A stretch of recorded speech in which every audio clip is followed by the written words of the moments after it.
Seema Nair will present.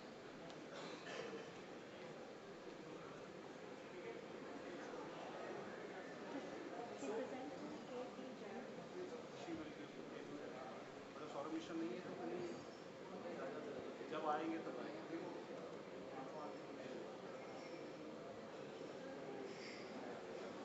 आप उसको बोले ना next will go English Saurabh mission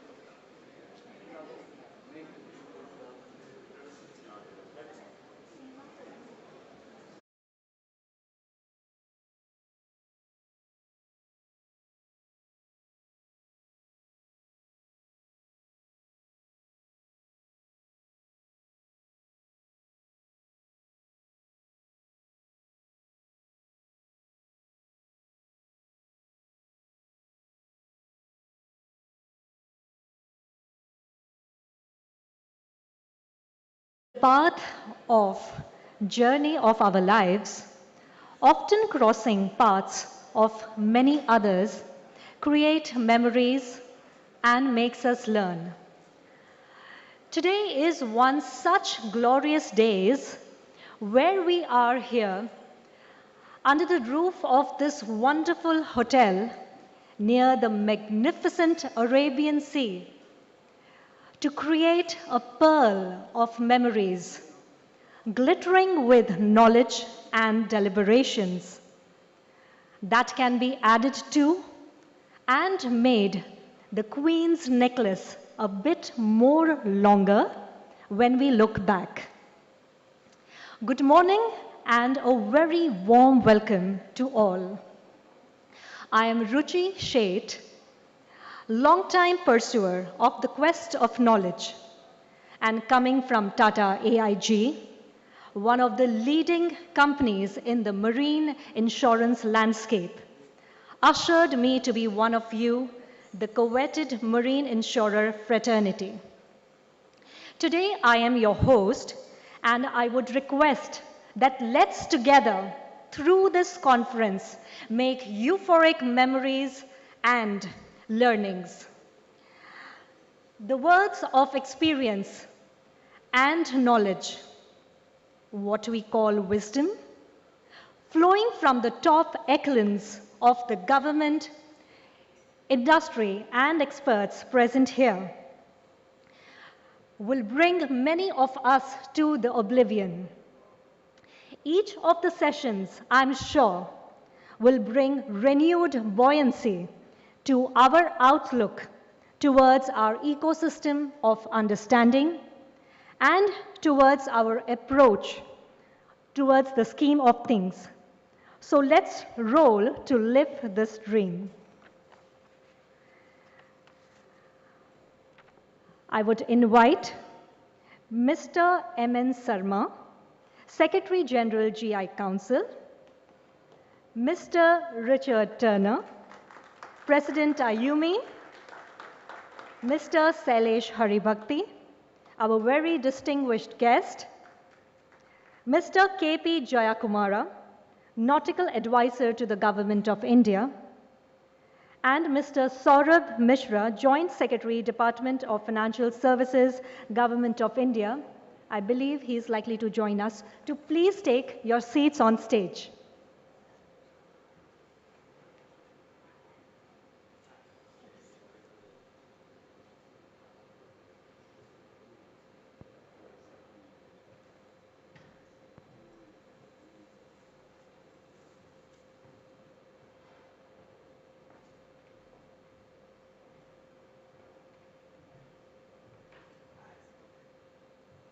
I would now request Ms. Nijja Kapoor to please present flowers to Mr. Richard Turner.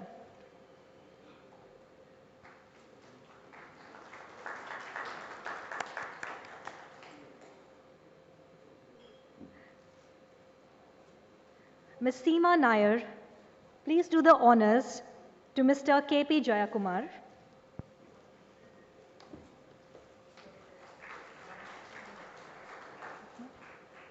Ms. Pradnya, kindly present to Mr. Sailesh Haribhakti.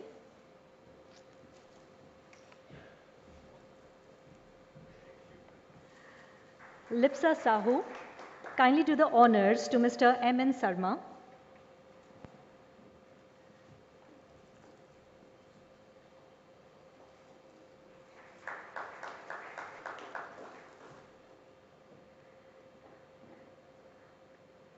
Miss Saurabh Mishra is there. Saurabh Mishra. Miss Aarti Malik to present flowers to Mr. Saurabh Mishra.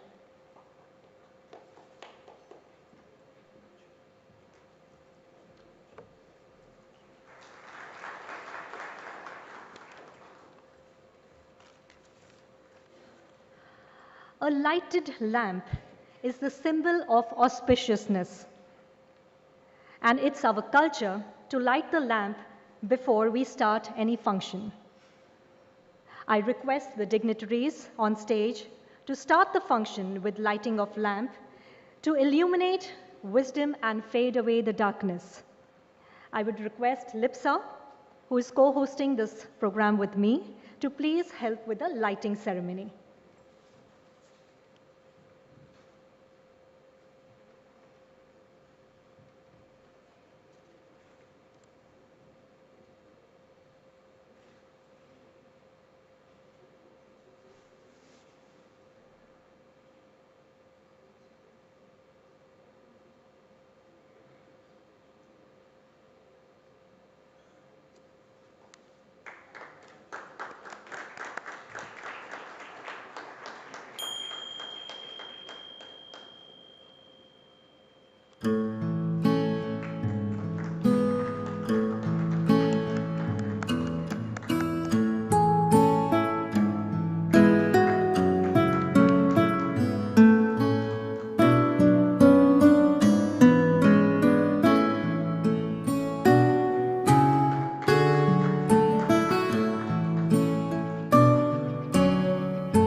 We have amongst us a special guest from the Office of Insurance Commission, Thailand, Christina Sakdi Vorapong, Department of Legal Planning and Development.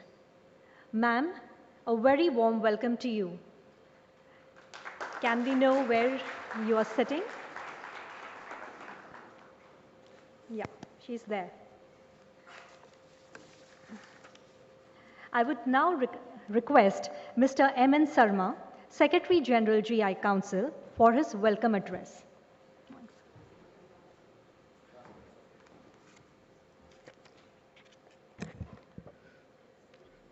Good morning, ladies and gentlemen. It gives me great pleasure to welcome you all on behalf of the Generations Council, which is hosting this conference that has been entrusted to us by the IUMI. It is Asia Forum of the International Union of Marine Insurance Conference that we are hosting here today. And I'm very glad that many of you, the very VIPs in the insurance industry, having found some time to join us today in this conference and bless us. Amongst us, we have Mr. Richard Turner. He's the President, IUMI. Mr. Lars Lange, Secretary General, IUMI. Shri Saurabh Mishra, Joint Secretary, DFS, Ministry of Finance. Captain KP Jayakumar, he's the Nautical Advisor to the Ministry of DG Shipping Office and Ministry Government of Ministry Shipping. Then we have Sri Shailesh Haribhakti. He is an eminent speaker, an economist, and he will be giving us some insights into the Indian economy, where we are poised to go. And among the guests, we have a lot of dignitaries. As I could see straight away, our mentor and our very, very senior most in the insurance industry, Shri S.K. Kanwar Saab, is present in the gathering galaxy of the delegates here. I find Shri G. Srinivasan, Director, National Insurance Academy, and he was also the former chairman of United India Insurance Company and also the former chairman of New India Insurance Company, gracing this occasion. And also he will be speaking to us as the program proceeds. We have basically the entire insurance industry is for the customers. After all, we all strive to get achieve the customer satisfaction and be the focus all our activities for the benefit of the customers. And we have, through our brokers, the sponsors, and also our major insurance companies, have invited so many of our important customers of the country, and they are present here in good number. And we also have delegates sponsored and also registered themselves directly from the insurance industry. That includes the insurers, the surveyors, and the intermediaries. From all these segments, we have people here who have come in. And we also have our CEOs, the members. I have taken their name in the last because GI Council and our CEO members are one and the same. So they are also present in good number, the CEOs, the deputy CEOs, and the marine heads of the various insurance companies present here. I welcome all of you, a very hearty welcome to all of you, and I hope you will be able to exchange your views with the fellow participants and then get the best out of this conference. I thank the IUMI for having given us this opportunity of organizing this conference in Mumbai this time, and I hope you will be able to enjoy this part of Bombay, the South Bombay. It's a beautiful place. As you just walk out of your hotel, you have a nice promenade. I'm sure you will be able to enjoy the beauty of this place and do enjoy this conference. Thanks a lot. I welcome you all. And most particularly, I also want to take this opportunity to thank our sponsors, basically, because the sponsors are the ones who have financially supported this conference and made this accessible and affordable to those individuals who register themselves for this conference. So a big, big thank you to all of them. And I welcome all our sponsors and their delegates and the customers that they invited, all of them into this conference. Thanks a lot. Thank you, sir. IUMI roots date back to 19th century and provides an essential forum to discuss, exchange ideas, information, and statistics of common interest for marine underwriters. Let's hear it out from Mr. Richard Turner, President, IUMI. It's my honor to welcome you, sir. The stage is yours.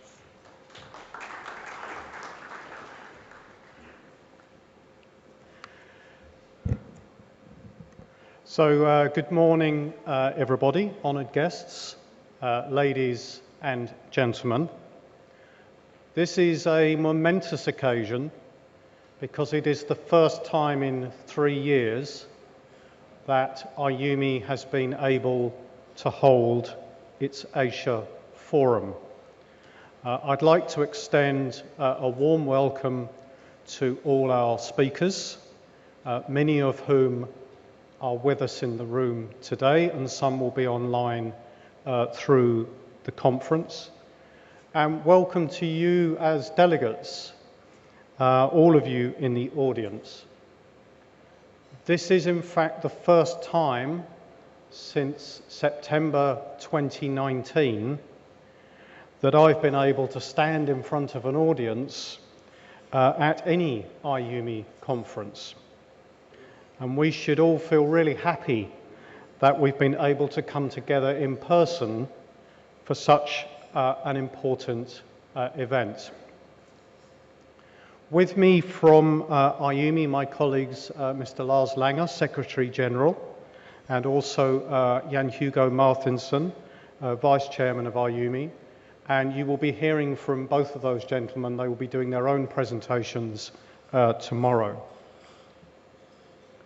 I would like to take a moment to express IUMI's thanks and gratitude to the General Insurance Council of India, not only for hosting this event, but for being actually quite brave and staying confident about the prospects for holding this event when we saw a surge of COVID cases elsewhere in Asia. So thank you to the GIC. Particular thanks to the organising committee of Sanjeev Singh, Sibesh Sen and Darat Vemani. I know how hard you have all worked to make this event come together. And thanks also to the IUMI Secretariat for all the work they've done to get the organisation in place for this event. I also would like to take the opportunity to thank the sponsors. They have their stands outside. Please take the opportunity through the conference to visit their booths. It would not be possible to put an event on of this nature without their financial support. I'm especially pleased to see the Asia Forum being held here in India. The links between IUMI and the Indian market have been growing stronger and stronger in the past few years, and partly in that context, it was marvellous to see Mr. Sanjeev Singh take on one of the senior roles in IUMI. He recently became chair of our education forum, so congratulations to you, Sanjeev. I would certainly hope that the hosting of this Asia Forum might one day translate into India becoming a future host of IUMI's main annual conference. If we return to the Asia Forum format just for a moment, previous conferences were held in Singapore and Shanghai, and had it not been for COVID, we would have also visited Kuala Lumpur and Dubai. But it feels really appropriate that we have begun the post-COVID era by coming to one of the world's alpha cities, Mumbai. My wife and I have been here for a few days ahead of the conference, and that's given us the opportunity to explore and get to know Mumbai a little better. We had the privilege of visiting the Gandhi Museum, a short distance from here, your magnificent railway station, the gateway to India, and given that my first and favourite sport is cricket, it's lovely to see cricket played so widely here in all types of locations and settings. There is, of course, very much a shared tradition of cricket between our two countries, and I can still remember that the first international match I attended at the age of 9 was England v India at Lord's. Returning to Mumbai specifically, it feels like we're holding this event in one of the world's most exciting and vibrant cities, one that definitely stands as the financial, commercial and entertainment capital of India, and a really important trade hub too. So I wish you a very successful and informative and educational conference over the next couple of days. Thank you very much for your attention.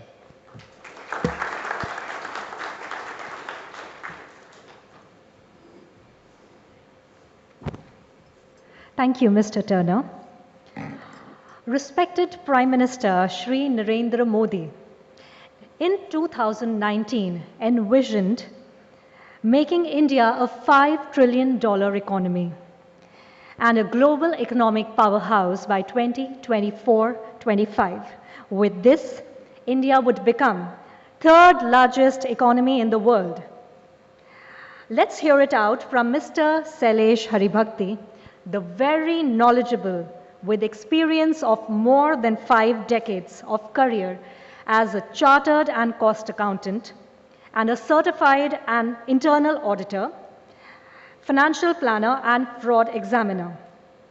He has been awarded Vivekananda Sustainability Award 2022 with a very long list of his achievements and glory. I would like to invite our distinguished guest, Mr. Sailesh Haribhakti. We are very keen to gain your valuable insights on the India's way to becoming a $5 trillion economy.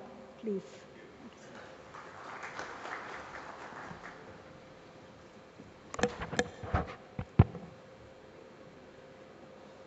Good morning, ladies and gentlemen.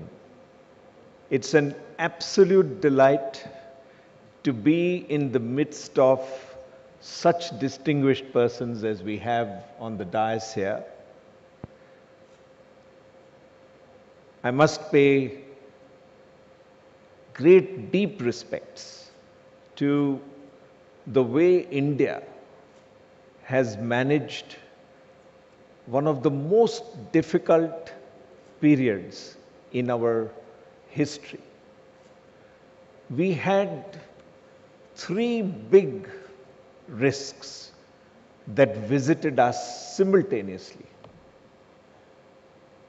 We had a somewhat deceleration in growth post 2016. When COVID struck, we found that India had to gear up extraordinarily swiftly to immunizing a population of more than 135 crores, 38 crores today and counting, 138 crores.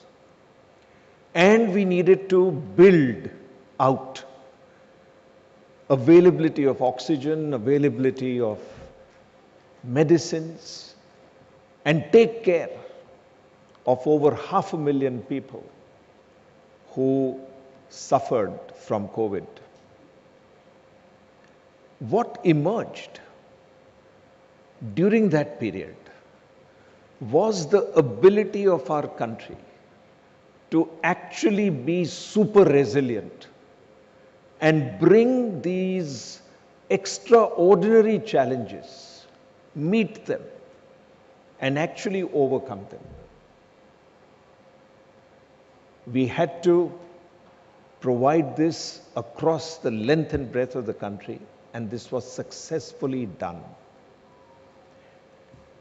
Most of the world had one simple way to deal with the crisis: print more money. More dollars were printed in the last 2 years than were printed in the past few decades. And the same was the case in Europe, the same was the case in many of the advanced parts of the world. In India, we used 2 radically different approaches to show our resilience. We used the enablement of borrowing power and the availability of credit. And we used our large stocks of food grains to make sure that our population got there.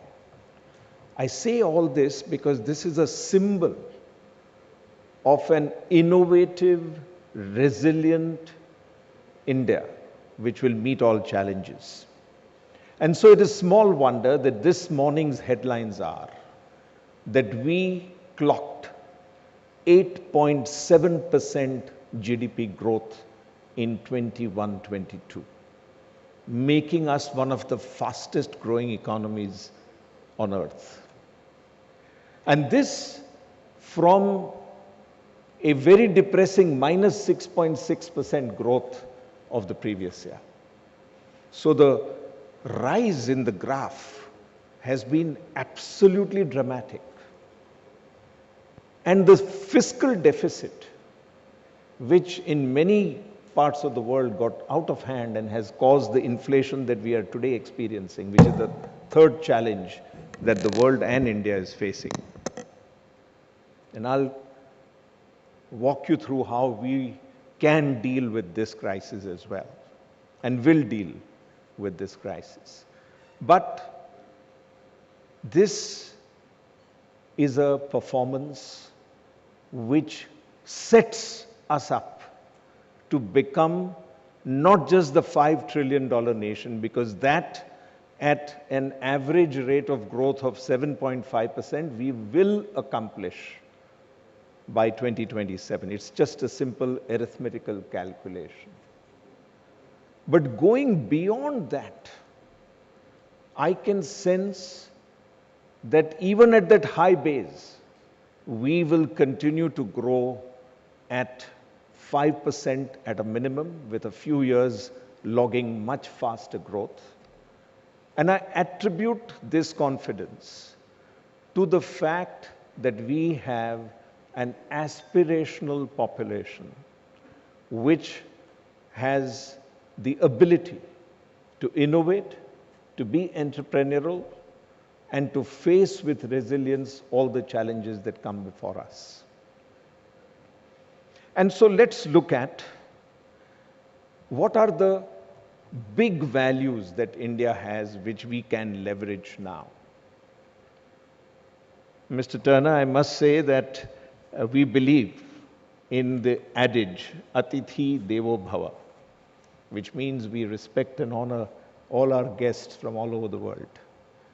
And I'd like to start with that. We have shown so much confidence that we have opened up every part of our economy, save a few, very, very few strategic areas, to the whole world. What we need to work on is to simplify, demystify, and make regulation friendly and supportive and cooperative with business. And I think the work in that direction is on. We didn't notice that India is perhaps one of the first few large nations, and certainly a nation with this kind of tax-paying population, to have a born digital indirect tax in GST. That was a born digital tax. Every person who is liable to pay that tax has to become digitally enabled. There is no other choice. You can't pay your GST without being digital. Even in the direct taxes, ours is the first country which can reach tax determination as opposed to tax filing based on what your incomes were. This is something extraordinary that we started about 4 years ago, the journey. And last year we have everything faceless. Assessment, appeal, everything in the tax laws is faceless. That is the first sign that we want to build trust. To me, that is the biggest value that will get India to its normal natural position of being the third largest economic power in the world. We have completely automated our interfaces with business, with people. E-governance is a reality. We are the largest digital nation on earth today. Our digital transactions exceed the digital transactions in China or US, and certainly Japan. We have the largest quantum of money being allocated more or less on a mandatory persuasive basis to corporate social responsibility. Only country on earth which has that on a mandatory basis. But look at what is going to drive the next level of change. The ratio, overall ratio of women to men in the country came to a balance. We now have a 1,022 women to 1,000 men. This is a very significant achievement over the last 8 years. Extraordinary achievement. And it has huge ramifications for economic regeneration and rejuvenation. I can tell you, I happen to be on the board of a company which lends to rural India, and we have a 99.78% recovery rate on time from the self-help group women to whom we have lent money. This is absolutely extraordinary. And it is happening year after year after year. The other great thing is that India has reached more or less a level of replacement population. So we will not see the incremental rise in population. Combine all of this with being the first digital nation on earth, highest growth nation, we'll experience a big transition to manage inflation. The most fundamentally moving speech at COP26 was of Prime Minister Modi when he brought out the Panchamrit, or the 5 commitments that India is going to make in the area of sustainability. And we are well on the path to embrace all converging technologies. We are the first country which has put in place blockchain. Our Institute of Chartered Accountants has now begun to work very assiduously on creating blockchain accounting so that fraud propensity can go down and we can have reliable financial information. We have a human-to-human connect, which I think is extraordinary. Now, how will this help us to take up the challenge of inflation? I sense that within a 3-year period, we will see a deceleration in the rupee depreciation, because we would have substituted our energy mix with renewables at a pace which is now going to accelerate very rapidly. We have a very unique situation. We have established renewable capacity, but we have not been able to establish the infrastructure to capture the excess renewable power which is being generated and put it in the grid. Now that is a year or 2 of infrastructure investment which will get us there. Once we get there, and we have an energy intensity of over 45% as committed, I think it will be much higher, we will be in a position to reverse the need to import oil and meet those obligations in dollar terms, or in whatever is the reference currency at that time. I don't know what it might be. But that is how India will meet the challenge of inflation. And the growth post 2030 will be driven by productivity enhancements, a rising value of the rupee, and the natural growth of an aspirational population. So we have 3 engines kicking. We also have all 3 engines of manufacturing, services, and agriculture kicking. The first time I see in my career of over 50 years that all 3 of our segments in the economy are poised for positive growth.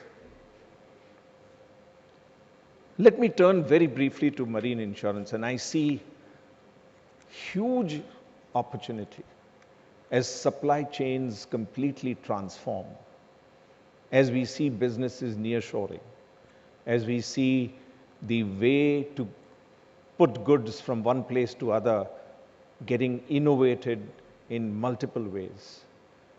I am seeing in cement and oil and everywhere huge pipelines, massive conveyor belting, major use of interlinked rivers. All these are new ideas which will need to come under the ambit of marine insurance. And maybe, sir, the time has come to relook at the Marine Insurance Act 1934, because all of these fantastic changes that have happened, the way that we have enabled a complete restructuring of at least the domestic supply chain, and we are also restructuring the multinational or the international supply chain. And therefore, I feel that we have, with a change mindset, more tech, innovations, particularly in the area that all of you are involved in, insurance, sustainability, total transformation of the value chain, and speedy anticipatory claims settlement. This is something that I learned 2 years ago from a company called Lemonade in the United States, which is today having the largest market share of incremental property and casualty insurance being written. And what Lemonade did is it deployed artificial intelligence and machine learning at scale to know what would be the risks in every property before they went before a client to actually underwrite the risk. And that's a huge opportunity that is staring at all insurance innovation. Big learnings from the amazing success story of Lemonade. I know that many people in India are attempting to bring in the digitization of assessing what the risk is and creating the pools which would work. But to my mind, if we enhance the trust, we deploy technology at scale, bring it to converge in all our activities, nothing can stop us from certainly reaching by 2040, between 40 and 50, the position of the third largest nation by GDP in the world. Thank you very much. Enjoy your conference.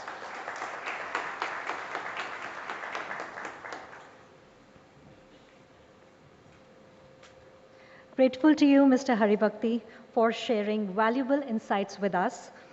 The pearl of memories glittering with knowledge is already in the making in this symposium today. We have with us Mr. Saurabh Mishra, Joint Secretary, Department of Financial Services, Government of India, with about 25 years of experience in insurance world. And we are thankful for him for making himself available to us in a very short notice. I request, sir, to enlighten us with your golden words. Mr. Saurabh Mishra.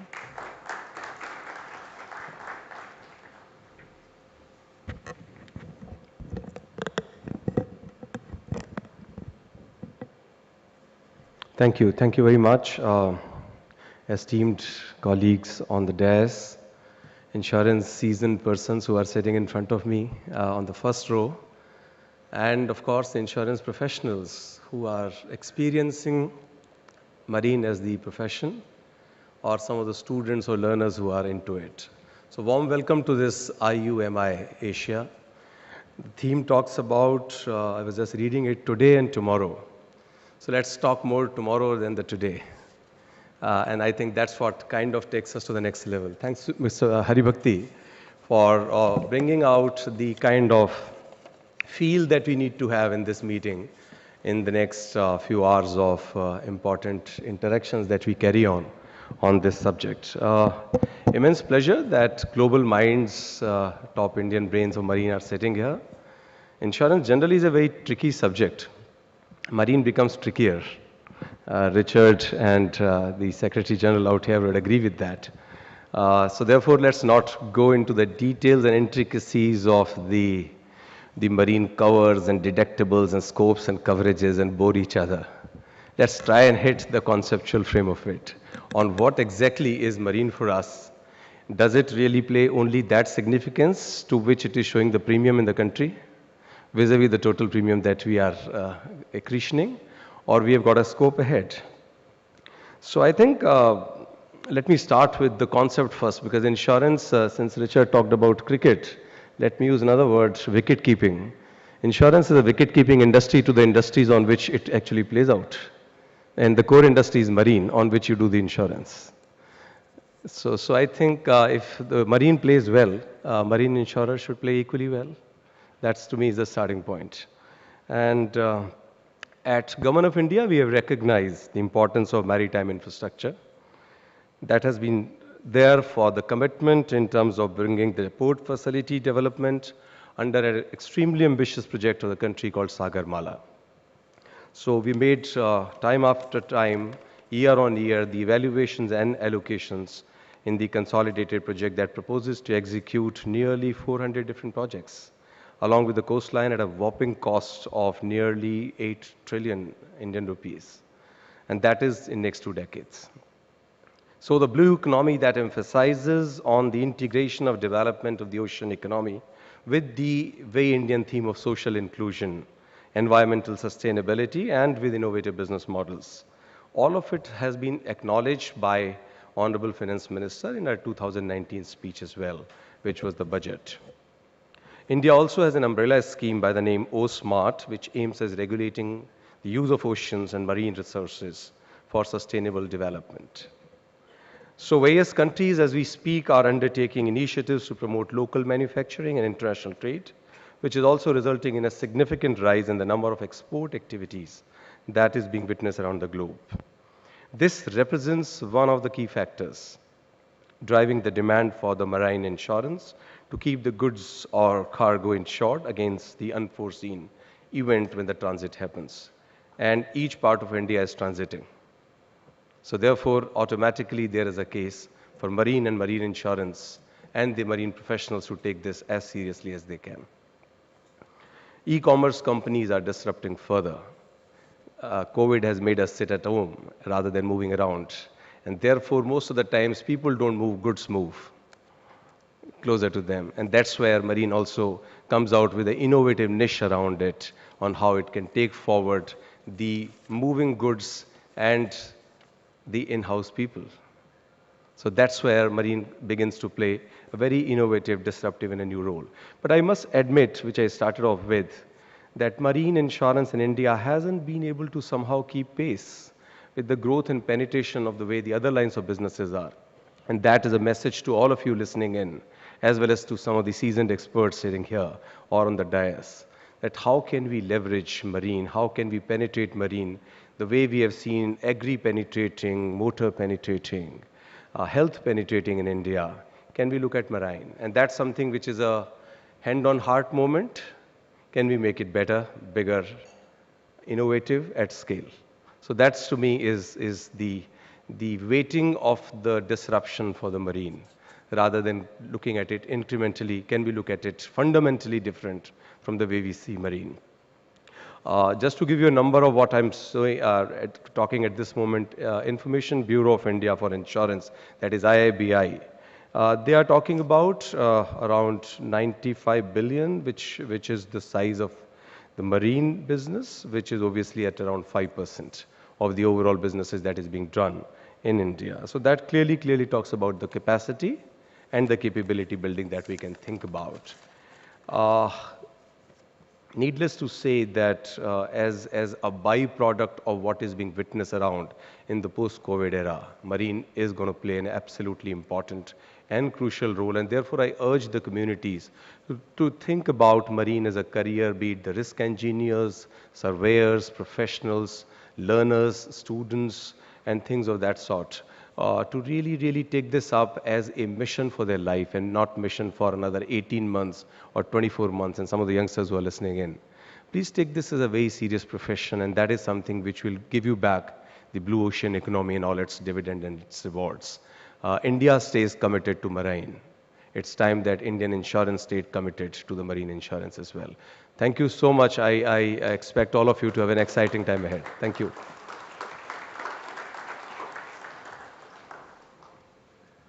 Thank you very much, Mr. Mishra. Your insights were very useful from the lens of marine insurance. Mr. Amitabh Kumar, unfortunately, has not been able to join us today.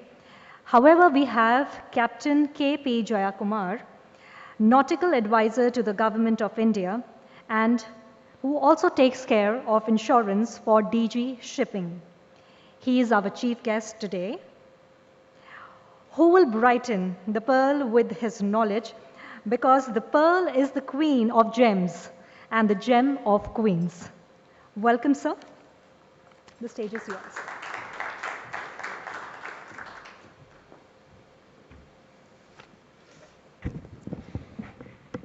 Thank you, ma'am, for those wonderful words.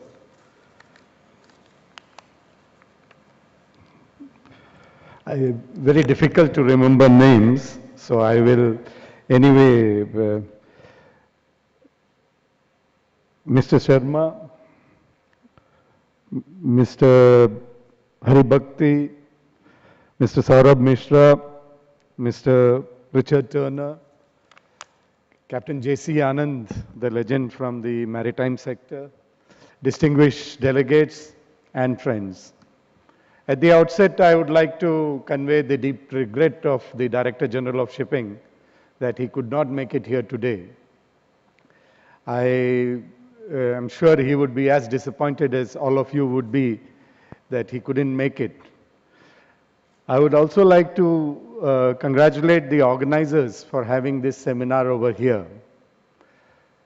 Now, as far as the marine insurance and maritime law is concerned, when you look at the Western scholars, they believe that the concepts have developed from the old Rhodian codes, the rolls of Orleans, etc. But when we look at the Indian context, you would find that the concept of general average, I'm going a little specific, could be traced back to the Vedas. If you look at the concept of pooling of resources, we can find inferences to it in our Dharma Shastras, the Manusmriti, and the Artha Shastra. So with such a tremendous history, why aren't we in the forefront of marine insurance? That's a question I think all of us need to ponder.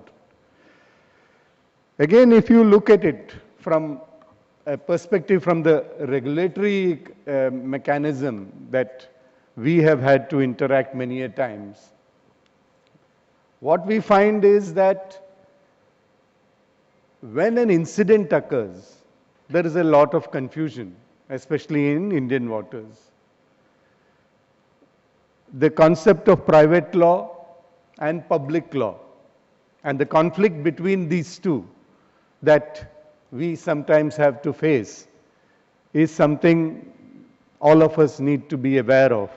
For instance, an insurance contract, purely if you look at it, it is between the insured and the insurer. If there is anything incorrect between the two, that means the disclosure has not been correctly given, the insurer can avoid the contract. But the conflict comes not just at the private law stage, but when the public law comes into being. Now, there is an insurance contract between an insurer and an insured. But the consequence of the insurance could be to the third party, where the liability comes in. Now, what happens if the concept of utmost good faith that we all believe in marine insurance, being the cornerstone of an insurance contract, and that has been breached? But unfortunately, the incident can affect, let's say, the people of the country. Let's take a case of oil pollution for that matter, or any such wreck of a ship. While it is possible between the insurer and the insured to go into the nitty-gritty of the contract and say that the contract can be not, it was not as per the insurance contract, so there will be no claim payable. But what about the contract or the deemed contract available between the public at large and the insurer? The public at large is not interested in the nitty-gritty of the contract. We would like to know who is supposed to pay for the pollution damage and whether he will come and pay for the pollution damage. And that is when we come across very many interesting situations with regard to the different roles, the various component of the marine insurance industry that comes in, be it the hull, the cargo, or the third-party liability insurance, the P&I as we call it. The concept of utmost good faith, therefore, sometimes need to be relooked. If you look at the UK, they have progressed in that front, where I don't think utmost good faith is now the cornerstone of an insurance contract. Because if there is utmost good faith requirement, it is understandable in the ancient days where we didn't know where a ship was and the condition of the ship, and we are bound to only go by the words of what the shipping company gives about the ship, and the insurer takes a decision on that. But today, technology makes each one of us aware of the condition of what a ship should be and should it have been insured. So, while there is a concept of utmost good faith, there is also a requirement of due diligence on the part of the insurer. And it becomes very difficult from the regulatory outlook for us to say that the terms of contract between an insurer and the insured was not followed, due to which the public at large has to suffer the consequences. I think there is time that we need to, especially the insurers, need to look at this aspect. And I am sure jurisdictions across the world, when it comes to the conflict between the private law and the public law, we would all look at the public angle more. And whether there is a breach between the two with regard to the private law part of the contract and how they would solve it amongst them vis-a-vis the public, I think we would see that more and more the regulatory mechanisms will be such that the insurers would have to meet their obligation as far as the public law aspects are concerned. We have come across situations where after an incident has occurred in Indian waters, I'm speaking in general terms because I'm sure none of us would want to go into specifics. We face some problems between the different segments of the insurance that is there in maritime. For instance, a particular aspect of an incident may fall on the hull, but the consequence, if it is not addressed immediately, it could go into the liability. For instance, a ship runs aground in a, let's say in Indian waters somewhere. It is possible that the removal or reflotation of the vessel would fall under a specific segment, let's say hull and machinery. But if action is not taken and the ship causes pollution across the nation state, then it goes on to the liability insurer. So normally what we find that takes place is that the different segments of insurers get together and they deal with the incident as quickly as possible because all of them have to lose. But in the Indian segment, we do find a strange situation because what we find, the liability would like to say that no, this is hull's problem and we will only step in when an incident affecting us happens. That, I think, is something we all need to deliberate. Is that the way? Or can we find a mechanism, especially when we look at the public sector insurance companies and the procedural aspects that they need to follow, vis-a-vis the liberties that are available in the private sector, and see how we can bridge the gap so that if an incident happens, rather than the different segments acting separately, whether they can all work together so that the minimum problem can occur to the people at large and the incident can be resolved. So I would use this forum to urge all the different players in the maritime sector, and especially maritime industry, to possibly sit together to see how the different segments, ultimately they will all have to pay. Because an incident, if it goes on from a particular hull segment to the liability segment, the liability insurer would have to pay for it. So rather than it become an incident where then they are dealing with the payments, as a preventive measure when a vessel runs aground or any such incident that can become a bigger one, all pool the resources in and come to a solution. Again, when we look at the international insurance regime that is there, the liability regime, there is no distinction between the amount that is paid in, say, a developed country and the cost of living compared to, let's say, a developing country. For instance, if there is an international regulatory regime or liability regime that requires importers of oil to pay a certain contribution, and when a claim comes, the international organization makes the claim. But when we actually go into the nitty-gritty, supposing a claim is in a developed country, and to deal with that claim, the cost involved would be the cost of resources in that area. So let's say a claim can be handled with, let's say, $1,000 in a developed country. The same claim in a developing country may not require $1,000 to deal with. It is possible that it can be addressed at a much lower cost.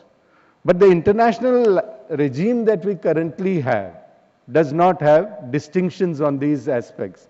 So in reality, what happens is that a developing country is subsidizing a developed country, which is quite strange in the insurance market, especially when I am talking about the liability insurance that is there. So while we today have the forum to interact and look at the different segments of the maritime insurance that is there, I would also urge, since we have international players here, to also look at how the international liability regime can be tweaked to make it more equitable, wherein every nation that is contributing into a particular liability system has equitable stake in it. And it is not that the expenses that are there in a developed world is being palmed off to the developing world. Thank you once again for having given me an opportunity to speak in this forum. Thank you. Thank you, sir. With this, our expectations from this conference is already soaring high. So our next speaker is Mr. Richard Turner. He has almost 4 decades of experience in insurance and mostly in the marine insurance sector. And he has worked at the highest leadership levels in the marine and multi-specialty lines. In 2020, Richard was appointed as a global head of marine at Victor International, one of the largest international MGAs. Richard was elected president of the International Union of Marine Insurance in 2018, having previously served on IUMI's executive committee from 2011 to 2015. He is a member of IUMI's Policy Forum, Education Forum, and Data and Digitalization Forum. Mr. Richard will introduce us to the common theme. Honored to invite you, sir.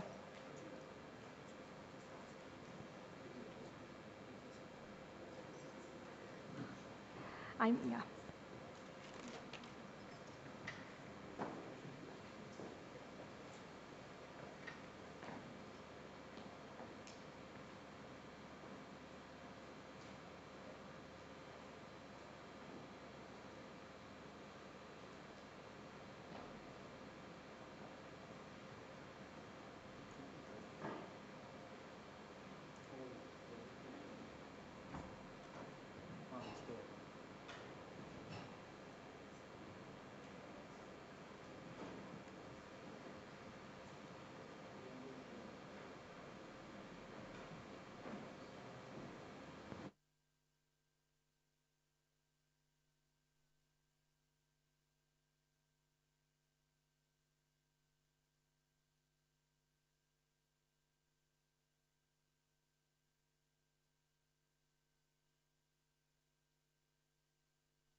So good morning again, ladies and gentlemen. It is my privilege and honour to introduce the common theme to you this morning. So before I talk about the common theme, I'm going to talk just a little bit about IUMI's work and priorities. So we'll start, I'll get the chance to just introduce a little bit of IUMI's work to you, and then we will come to the common theme, marine insurance in Asia today and tomorrow. So let's start and talk about IUMI itself. I will not read this whole slide to you, but please note IUMI's vision, which is to be the